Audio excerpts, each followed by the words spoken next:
Hi guys. तर आज आहे पाडवा, गुढीपाडवा. तुम्हाला सर्वांना गुढीपाडवाच्या हार्दिक शुभेच्छा. आणि आज गुढीपाडव्यानिमित्त मी माझ्या बाळाचं जावळ पण काढायचं ठरवलं आहे. तर आज लाडू राणीचा जावळ काढायचा कार्यक्रम पण आहे. हे बघा आमच्या लाडूचा गुढीपाडवा स्पेशल लुक. अजून एक करायचा राहिला आहे. लाडू इथं चालू आहे लाडूची मस्ती. आता थोड्या वेळाने आम्ही घेणार होतो सजावट करण्यासाठी.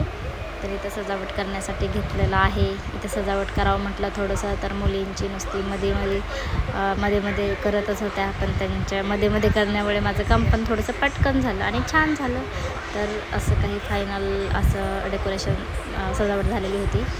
आणि लाडू राणी नुसते मध्ये करत होती. मी चिटकवायचे, ती काढून टाकायची. तर इथं झाले जावळ काढायचा कार्यक्रम चालू. आत्ता तरी लाडू राणी खूप खुश आहे, पण जावळ काढल्यावर काय करते काय माहिती. तर मामा इथे एक बट काढतो. मामाने एक बट काढल्याच्या नंतर तिच्या आजोबांनी तिचं पूर्ण जावळ काढून घेतलं, टक्कल केलं. आणि नंतर इथं आम्ही आमच्या लाडूला मस्तपैकी आंघोळ घातली. त्यामध्ये गुलाबाच्या पाकळ्या वगैरे टाकल्या होत्या.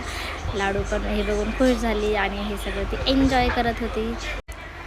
आंघोळ झाल्यावर तिला छान नवीन कपडे घातले. फोटो काढावं म्हटलं छान, पण ती काही फोटो काढूच देत नव्हती. मग संध्याकाळ झाली, झालं खेळायचंच काम चालू. कपडे वगैरे काढले, खेळणं चालू झालं. आणि तिचा मामा आलेला होता, त्यामुळे तिघी पण मामाबरोबर खूप मस्ती करत होती. तर अशा प्रकारे झाला कार्यक्रम. बाय.